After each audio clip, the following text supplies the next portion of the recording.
دوستو، پاکستان کا اور سندھ کا عوام اس وقت دو چکیوں کے درمیان پس رہا ہے۔ وفاق کے مہنگائی اور نااہلی کی چکی اور سندھ کی خراب حکمرانی، کرپشن اور بدحالی کی چکی۔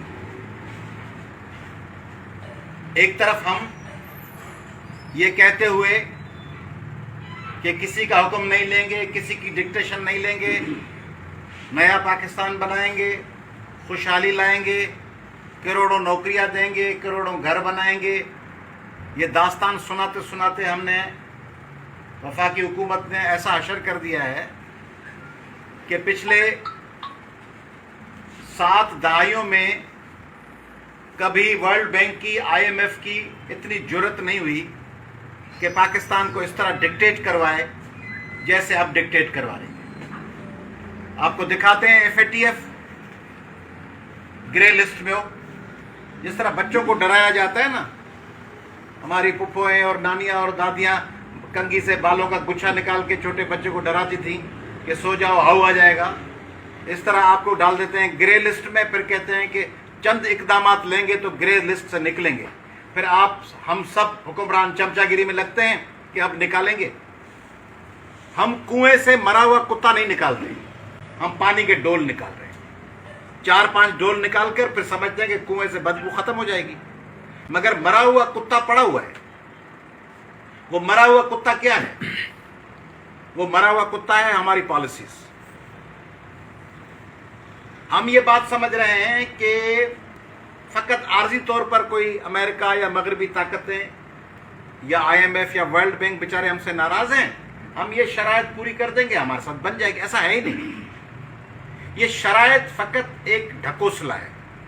بنیادی طور پر ان کو ایشو آپ کی پالیسیز سے، جو ہماری پالیسیز ہیں کہ ہم اپنے کام سے کام رکھنے کے بجائے ساری دنیا میں ٹانگ اڑاتے ہیں، اس سے ہم باز نہیں آتے۔ اس کی قیمت 22 کروڑ لوگوں کو دینی پڑ رہی ہے۔ دنیا بھر کے لوگ اپنے کام سے کام رکھتے ہیں۔ انڈونیشیا ہے نا، بہت بڑی مسلم جمہوریت ہے، اس کے پیچھے نہیں پڑے ہوئے۔ ملیشیا ہے، بہت بڑی جمہوریت ہے، اس کے پیچھے نہیں ہے۔ UAE ہے، ایکسپو چل رہا ہے، ترقی کر رہا ہے، دبئی، ابوظہبی، شارجہ، اس کے پیچھے کوئی نہیں ہے۔ آپ کے پیچھے کیوں پڑے؟ بنگلہ دیش کے پیچھے کوئی نہیں ہے، کیوں؟ آپ کے پیچھے اس لیے پڑے ہیں کہ آپ کہتے ہیں کہ ساری دنیا کا ہم بابے ہیں، ہم ترکی کو ٹھیک کریں گے، ہم بنگلہ دیش کو ٹھیک کریں گے، ہم افغانستان کو ٹھیک کریں گے، ہم بھارت کو ٹھیک کریں گے، ہم نیپال کو ٹھیک کریں گے، ہم سری لنکا کو ٹھیک کریں گے، ساری جہاں کا درد ہمارے جگر میں ہے۔ یہ پالیسی ترک نہیں کریں گے، کچھ نہیں ہونا۔ دوسروں کے معاملے میں ٹانگ اڑانا، بھائی ہو گیا، آپ نے ٹانگ اڑائی، وہ فرسٹ کلاس، پھر ٹانگ اڑاتے ہیں، پھر کریڈٹ بھی لیتے ہیں، پھر کہتے ہیں کہ ہم نے یہ کر دیا، دیکھو افغانستان میں ہم نے یہ کر دیا، دیکھو۔ ارے بھائی، کہتے ہیں be wiser than other people but don't tell them so. لوگوں سے بھلے زیادہ قابل ہو جائیں، مگر لوگوں کو بتاتے مت پھریں کہ ہم تم سے قابل ہیں۔ سب کو دکھایا آپ نے کہ دیکھیں افغانستان میں یہ ہو گیا۔ آپ سمجھ رہے ہیں وہ سب بھول گئے؟ جنہوں نے یہاں اربوں ٹریلین ڈالر خرچ کیا، ان کو واپس بھگا دیا اور ان کو بتایا بھی کہ تمہیں بھگانے والے میں ہم ہیں، تو وہ چھوڑ دیں گے؟ ان پالیسیز سے باز آ جائیں۔ پاکستان کو ایک ماڈریٹ، لبرل، ڈیموکریٹک ملک بنائیں۔ اپنے بچوں کا سوچیں۔ آپ کے بچے تو جو حکمران اور پالیسی ساز ہیں، آپ کے بچے تو بھاگ جائیں گے امریکہ، کینیڈا، آسٹریلیا، وہاں جا کے جزیرے لیں گے، گھر نہیں، فلیٹ نہیں، جزیرے لیں گے۔ آپ بھاگ جائیں گے۔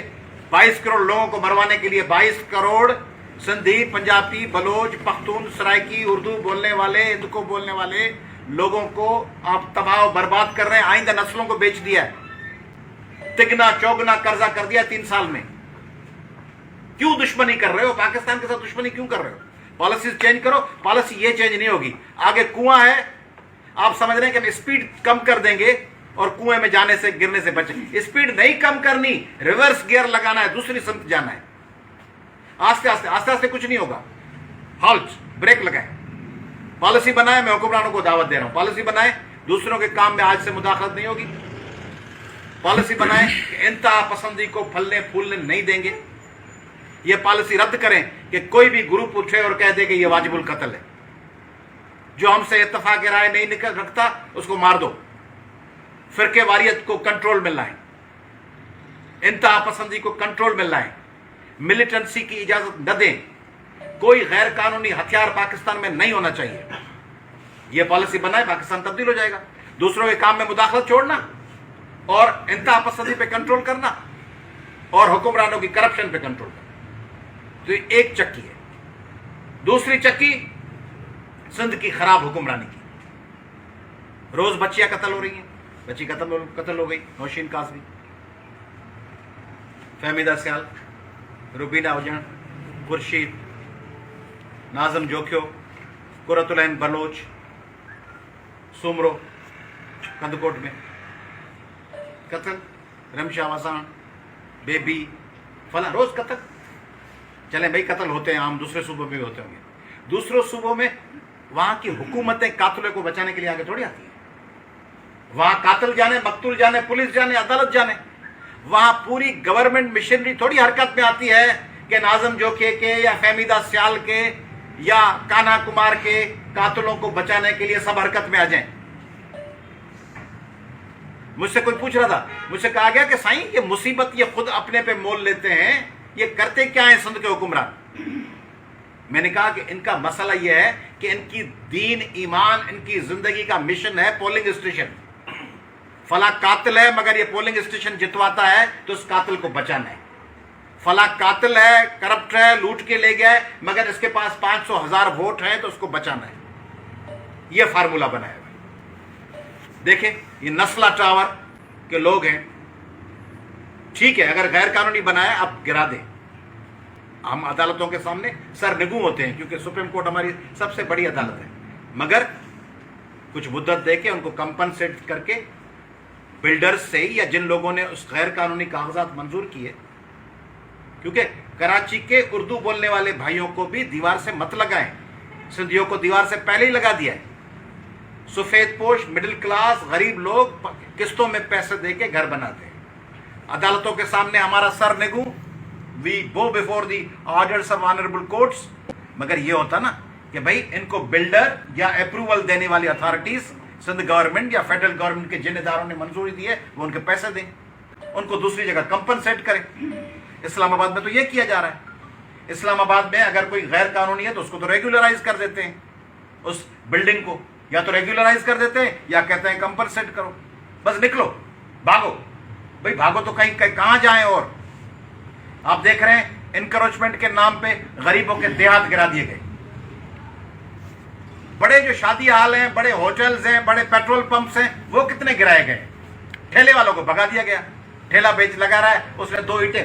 روڈ صاف ہونے چاہیے مگر ٹاپ ٹو باٹم اپروچ رکھے نا. اوپر سے ارب پتیوں سے پہلے پیسے وصول کریں, پھر غریبوں سے بھی کریں. اربوں روپے کے فیکٹری اونرز نے بجلی کے بل معاف کروا دیے. جو 500 روپے والا ہے اس کو کہتے ہیں کہ تمہارے پہ ڈیٹیکشن بل لگے گا. یہ کیا پالیسی ہے کہ بھوکے ننگوں کو نچوڑیں اور کھرب پتیوں کو ریلیف دیں. شوگر مافیا میں کون لوگ ہیں؟ کھرب پتی. کوئی غریب بندہ ہے کیا؟ سندھ میں ڈی اے پی کی بوری کہاں پہنچا دیا آپ نے؟ یوریا کی کیا قیمتیں رکھ دی آپ نے؟ سندھ کے کتنے پہنچائے تو تباہ برباد کرے جلیتا ہو. سندھ غربت جے دیوار میں دھکے جلیتا ہو. ڈی اے پی, یوریا, گندم, چینی, اس کی قیمتیں کہاں پہنچ گئی ہیں؟ آفت کر دی ہے. ایک تو وفاقی حکومت نے پیٹرول کا بم گرا دیا آپ پہ. پیٹرول کا ایسا بم گرایا جس کی وجہ سے ساری چیزیں بڑھ گئی ہیں. آپ کی بجٹ میں کیا اضافہ ہوا ہے؟ آپ صاف ہی ہیں, سول سوسائٹی کے لوگ ہیں, ان کی آمدنی تو وہی ہے. ان کی آمدنی میں تو کوئی اضافہ نہیں ہے. ٹھیلے والے کی آمدنی میں کیا اضافہ ہوا؟ اس پہ پیٹرول کا بوجھ گرا دیا. سندھ میں آباد کاروں کی آپ نے کمر توڑ دی. ڈی اے پی, یوریا اور بیچ میں مڈل مین آباد کاروں, کسانوں کو وہ قیمت دیتا ہی نہیں ہے اور اوپر بڑی پرائسز پہ چیزیں بیچتا ہے. تو سندھ میں اور وزارتیں مختلف مڈل مین کے حوالے. وزیر بھلے کوئی بھی نام ہو, لوگ سمجھنا فلانو وزیر ہے. وزیر بھلے کیر بیٹھو جے,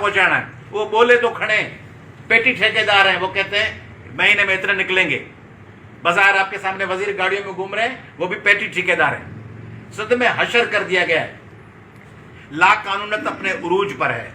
بیڈ گورننس اپنے عروج پر ہے، اقلیتوں کی بچیاں بچے محفوظ نہیں ہیں، سندھ میں خواتین محفوظ نہیں ہیں، خاتون قتل کر دیں وہ تلودہ بخش رہے ہیں، ہم جائیں گے میڑ لے کے جائیں گے، ہاتھ باندھیں گے، اس کو کہیں گے کہ تم یہاں رہ نہیں سکو گے، تمہاری اور بھی 3 بیٹیاں ہیں، تمہاری اور بھی 2 بچے ہیں، فلاں سے ٹکراؤ گے تو تباہ ہو جاؤ گے، دباؤ ڈال کے لوگوں کو آپ نے دیوار سے لگا دیا۔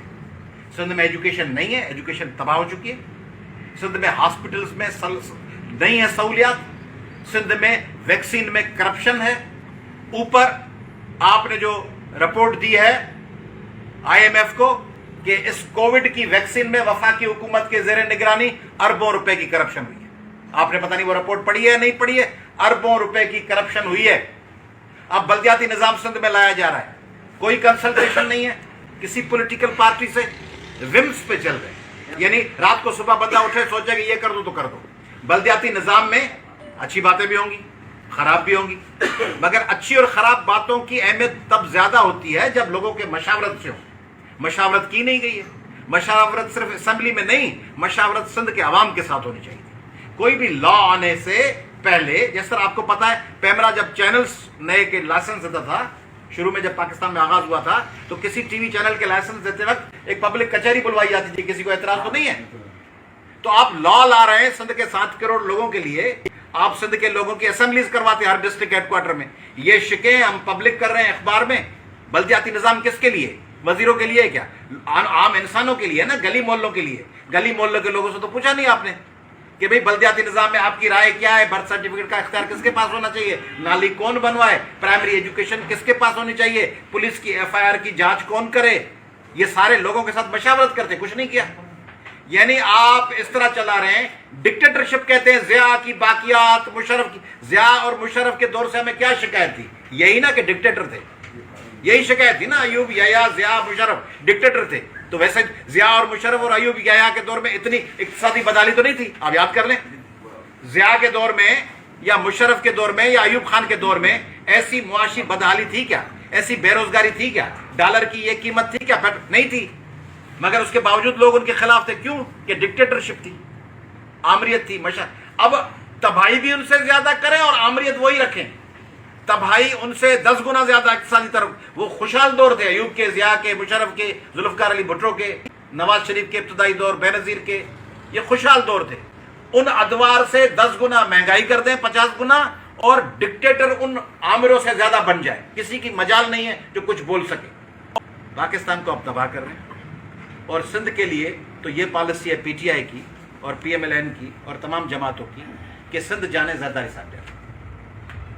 زرداری صاحب سے چھیڑ چھاڑ نہیں کرنی، کیونکہ ان کی ضرورت ہے، کہیں vote of no confidence, senate فلاں، قومی اسمبلی اسپیکر فلاں، سینٹ کا چیئرمین، اس لیے ان کو جیسے پٹے پہ دے دیا آپ نے۔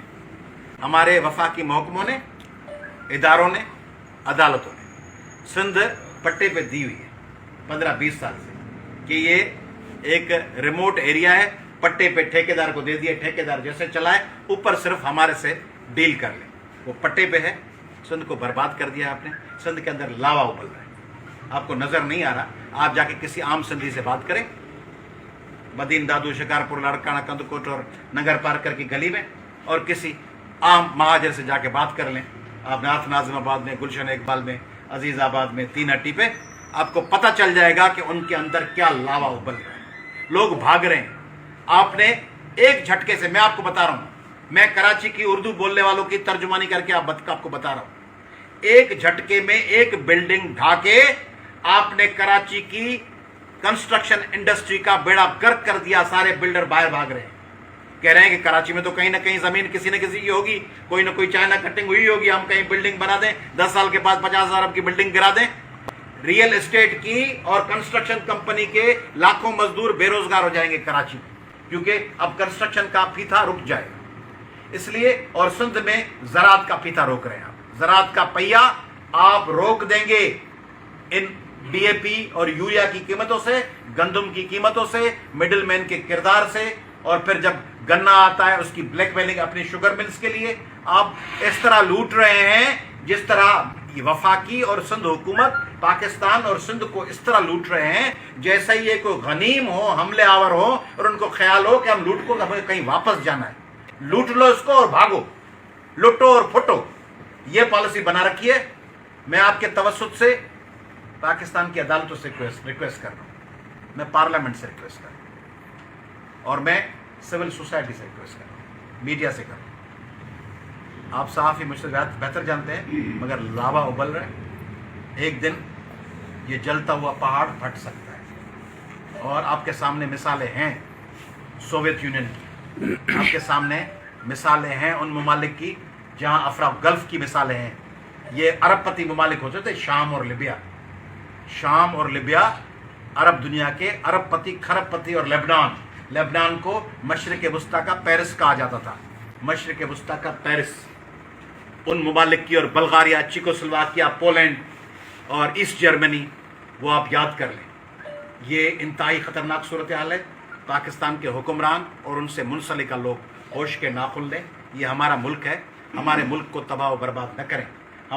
ہم تو جیسے تیسے جی لیے، ہماری آئندہ نسلوں کو آپ قرضی بنا کر ان کو صومالیہ، ایتھوپیا اور سوڈان جیسی حالت کر رہے ہیں، باز آ جائیں۔ شکریہ۔